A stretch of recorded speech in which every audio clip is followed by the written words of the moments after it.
gentlemen, may I have your attention, please?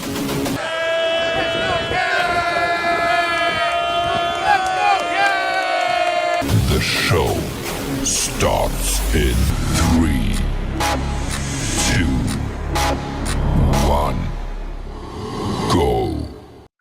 Good morning, CaneSport. It's July the 14th, 2022. I'm Gary Ferman, the publisher of CaneSport.com, discussing the news of the day, presented as always by LifeWallet, where the time is now to take charge of your personal health. And Matt Shodell's traveling today, so I thought we would do something special this morning and bring back our friend Roy Firestone as we introduce episode 3 today of the GOAT series. And this time, the subject is former great and Super Bowl quarterback, 4-time Super Bowl quarterback, Jim Kelly, who has just an absolutely amazing story to tell about his battles with cancer, losing his son, and just the overall triumph that he has experienced in fighting the adversity that has come into his life over the last decade.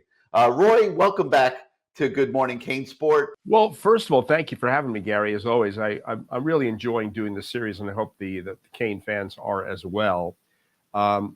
People kind of think they know the story of Jim Kelly because they know he had cancer and he came back, but he had cancer 4 different times, 4 relapses. And what makes this story so moving is that you see the family adjusting and sacrificing and enduring as much as you're seeing Jim. It's very touching because we interview also within the show Erin Kelly, the daughter of Jim Kelly. And Jim, when he was really, really low, and it didn't look like maybe he would be around that much longer, promised his daughter, it was very moving, that he would survive and dance with her at her wedding. But are we getting a little hiss? Got some hits. Got some hiss here. You got to pull out of your pocket. Okay, started again. Yeah. Can I pick it up, Gary? Yeah, I'll edit. Okay. So you want to from the beginning? Hold on, we're having little hiss problems.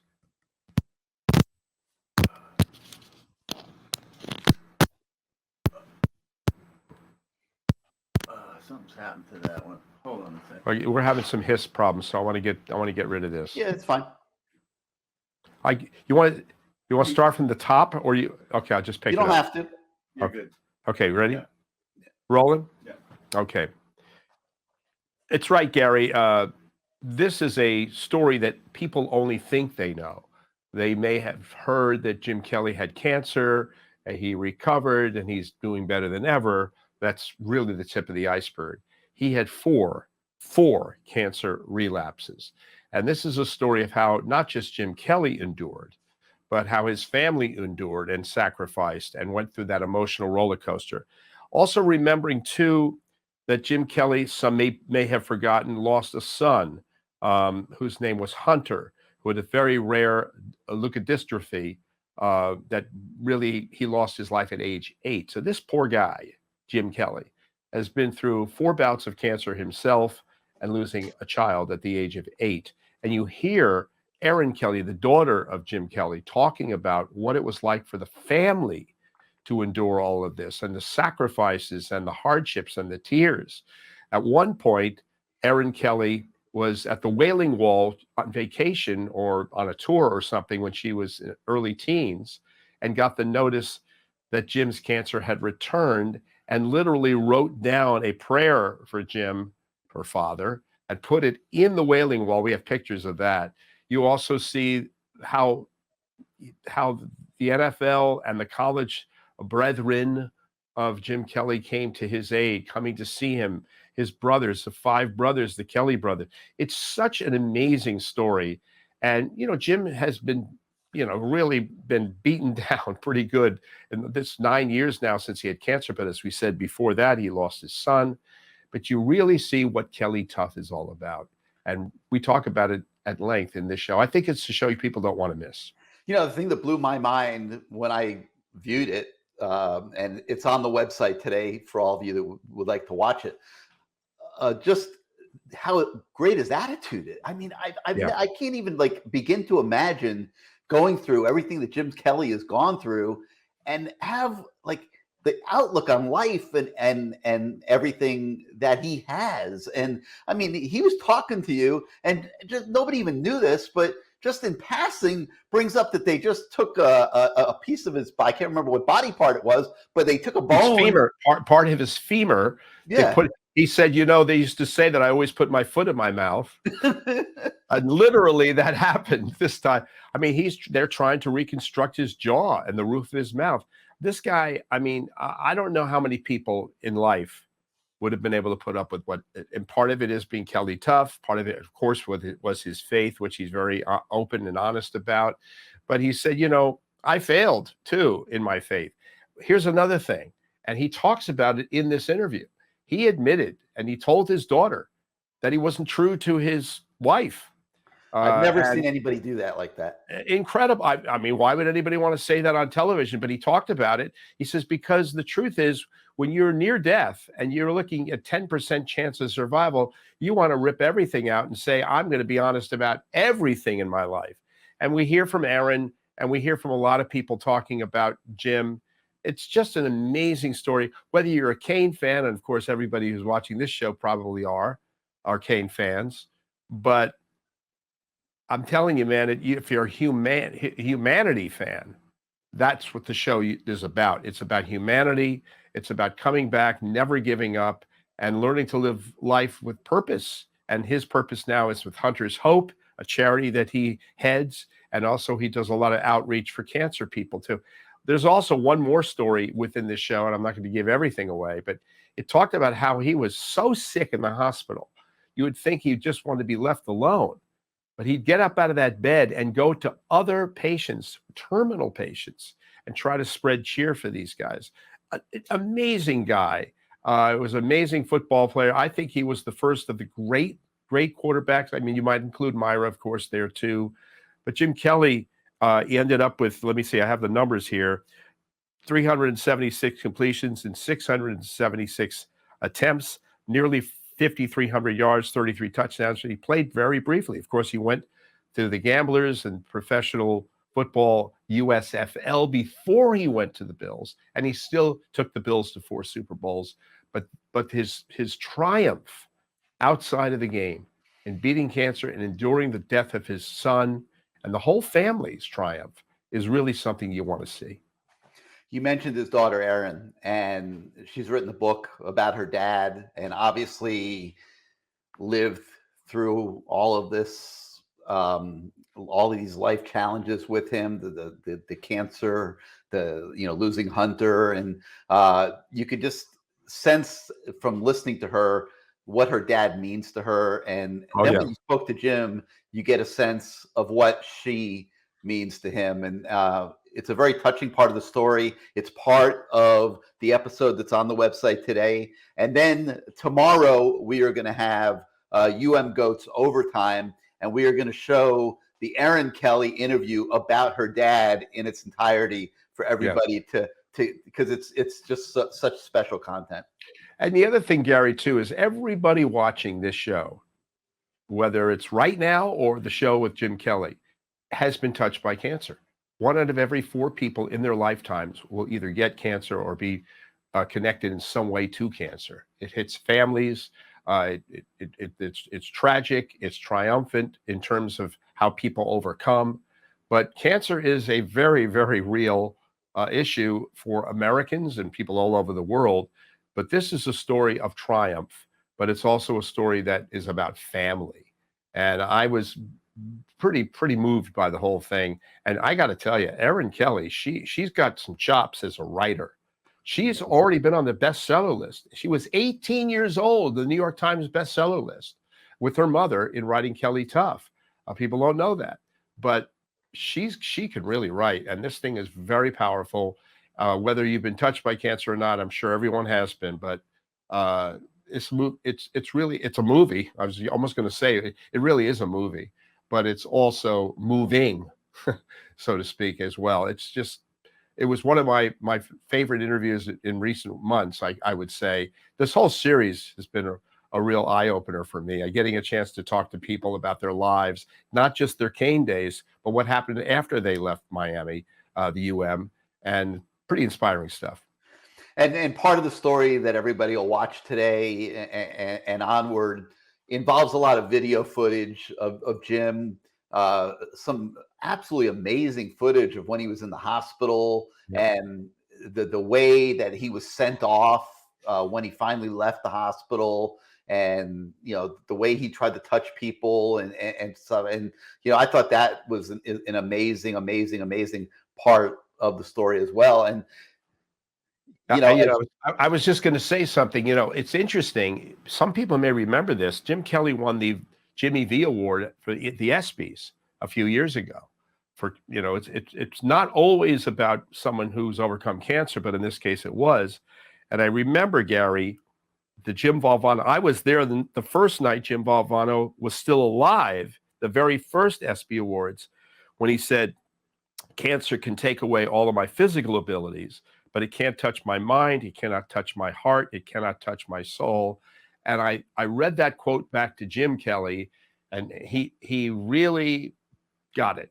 He understood exactly what that quote meant.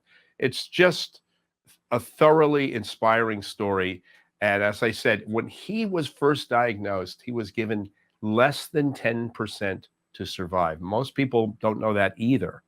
But Jim Kelly has battled it 4 times, and he's got a tremendous outlook in life. He talks about his teammates. You see Dan Marino coming to the hospital to be with him.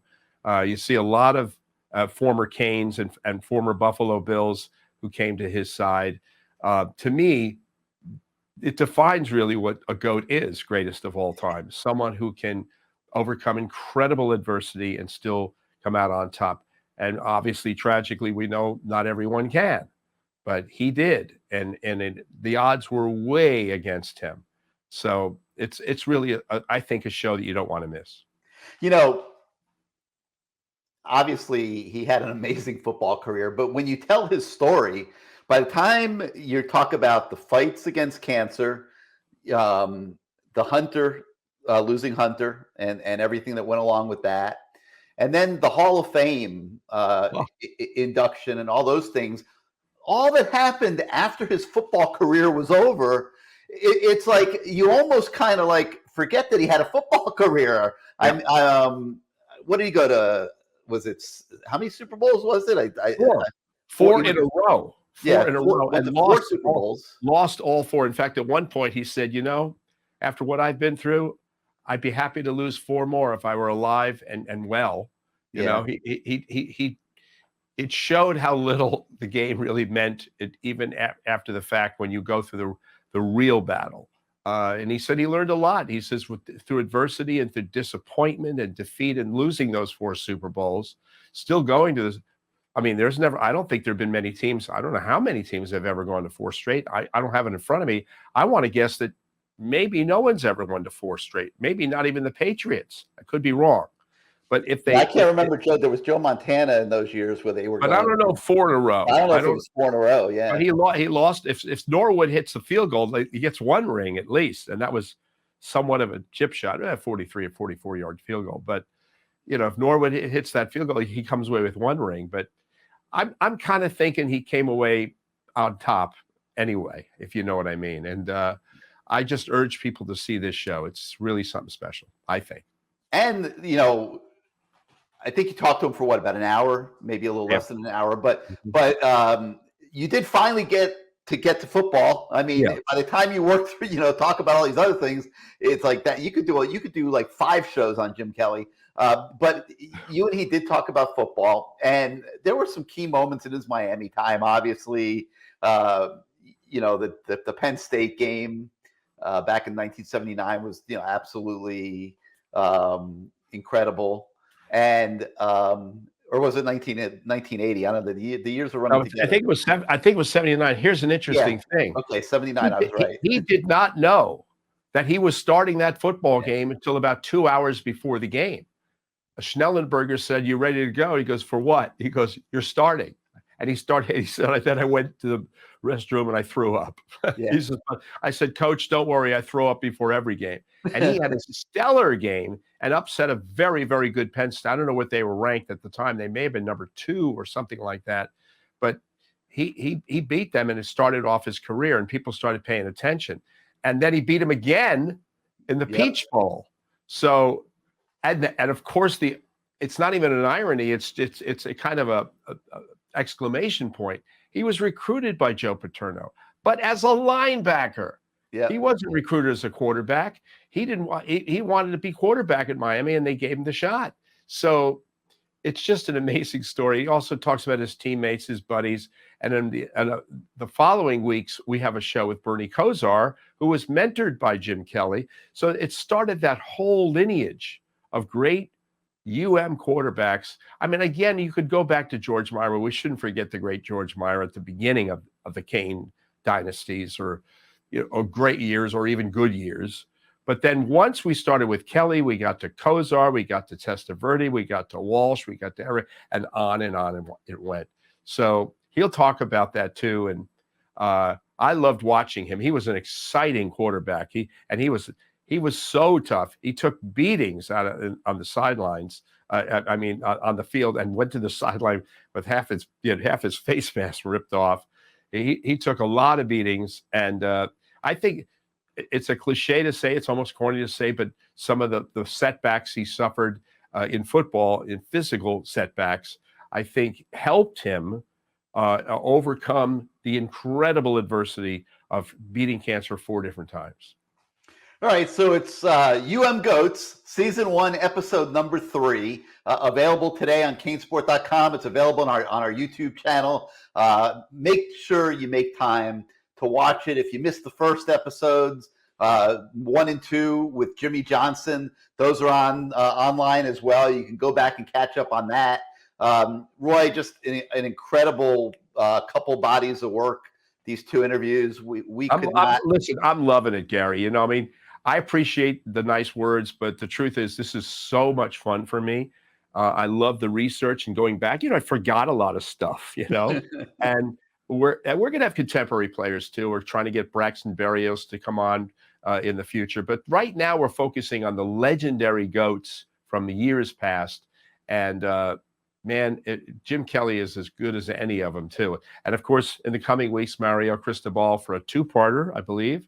And Bernie Kosar, as I said, and we're looking at Vilma. We're looking at a lot of players. And I think this is going to be a series that has legs. They used to call it legs, meaning it'll be around for a long time. I thank you for the opportunity as well. All right, Roy, and thank you for stopping by this show today to talk about it. And everyone's looking forward to watching that today, and obviously the future episodes further down the line. So thank you. You got it, Gary. Thanks again. Okay, we have some more news of the day to discuss before we go, but first let's hear from our friends at Life Wallet. Growing up in Australia was unreal. I grew up in a small fishing town where I kind of had the freedom to go running around, go fishing and all that stuff. From there I moved to the city where I didn't really have as much freedom to run around, so I got really heavily involved into sports, and that kind of progressed on towards playing at a semi-professional level here in Australia, and then moving forward to playing college level football in America currently. I think maybe my biggest inspiration is kind of looking back at the life I had, just working construction for 8 years, and sometimes I sit back and kind of have to realise how far I've come since putting on the high vis and going to hammer around, looking back and seeing how far I've come from then. Going to uni, getting a degree, onto my masters, playing football at an elite level. I think just going back and seeing how far I've come, it made me realise that I can keep going, play at a professional level because I've already come this far. Looking back and seeing how proud everyone is here, back in my hometown, and just that keeps motivating me. All right, in addition to the continuation of the GOAT series, today we also continue our State of the U series with a closer look at the 2021 recruiting class. And I'm sure you guys have been looking at these the last few days. We went from 2018, 2019, 2020. You saw it get progressively better in 2020. Things look better. And now, 2021 and 2022 also are a little bit better. So it shows you that this 2022 season that's coming up is certainly not without hope. There are some pieces from Mario Cristobal to work with that when you combine with the transfers that have been brought in will make Miami very, very, very competitive this fall. So, the schedule is manageable, and I think the team will be very competitive. As I said, there obviously are still some deficiencies when you look at it. Obviously, linebacker is still a weak spot. We'll have to see how the offensive line comes together. My opinion, lack of a number one wide receiver is a big deal. To me, it's a real big deal. And how much that's going to impact the season is an unknown. But it's going to be an exciting year. Year one of Mario, you're going to see a whole new mindset on the field, much more relentless approach, much more physical approach. I think you're going to see a team that brings it every single week. And that's why it's so interesting for us to break down these individual recruiting classes to give you guys just a little better idea of what you're going to be watching this fall. And it really tells you a lot. And, what we found is if you really look at 2018, 2019, Miami, it was a continuation of self-imposed probation. When you're blowing 50% of your recruiting class, that obviously is not what the doctor ordered. So I hope you enjoyed today's look at 2021. We also have a closer look at how the Miami Hurricanes offense might function under Josh Gaddis as it pertains to the running game. And Josh Gaddis is an OC that appreciates his running game. A lot of these offensive coordinators, they all like to sling it around the field. That's how they build their reputations. That's how they get head coaching jobs. But Josh Gaddis, in his time at Michigan, and it worked for him because he won the Broyles Award, showed that he values the running game. And when you look at what Miami has at the running back position, if they can get the offensive line performing at a reasonably high level, that's going to give Josh Gaddis the opening to feature these backs, not just in the running game and in the passing game as well, and maybe combined with the excellence at tight end, compensate maybe for that lack of a number one wide receiver and make this a very good Miami offense, kind of like they had at Michigan until they ran into a little higher grade of competition, obviously, at the end of the year. So we've got to look at Josh Gaddis, how it pertains to the running game, and the chances that Miami will have a 1,000-yard rusher this season. In recruiting news, we spoke with Bobby Washington, who weighs in on his vision for the program. We also talked to Robbie Washington, who also sees great things on the horizon for the Canes as well. We also continue our look at the Stadium issue with Jim Mark taking both a historical perspective and looking at John Ruiz's plans that are unfolding at Tropical Park and the prospects of whether that really might become reality. So we'll bring you that. We also had an update with the coach of a key local program. That's Miami Central and their head coach, Jube Joseph. And we get his thoughts on the state of the U with Mario Cristobal heading things now and how it pertains to recruiting his school. And I believe this is the fifth one of this series that we've brought to you here in recent days. And you're seeing a pattern. The local high school coaches feel real good about what they are seeing at the U right now in terms of relationships with their players, in terms of a presence in their high schools, which they felt in large cases never really existed. Manny Diaz and his staff just were not as engaged with these guys as the Mario Cristobal and his staff have been so far. Mario has a lot of extra personnel that are helping in that regard. He's hired a lot of local high school guys, like a Roland Smith, for example, who can enhance the relationships with the high schools. Bringing back Alonzo Highsmith is obviously a plus in that category. And, Mario's banking that by making a segment of his staff guys with connections to local high schools, that will pay dividends in the big picture in terms of recruiting, support in the local community for what he's trying to get done at Miami. So all in all, big day at CaneSport.com. Make sure you watch the Jim Kelly GOAT special. I can't begin to tell you how good it is and what a privilege it is for us to be working with a talent like Roy Firestone, who's telling these stories and helping tell these stories. And more to come in the coming days. We've got several of these in production. So I think you guys will really enjoy that. And if you missed the Jimmy Johnson episodes, we've combined that into one video. You'll see that link in the content item as well. And you can go back and watch that in your leisure. Just a spectacular interview as well. So that's going to do it for today for Good Morning CaneSport. I thank you so much, as always, for starting your day with us on this show. For Vacation Matt Shodell, I'm Gary Ferman. We'll see you next time, everybody.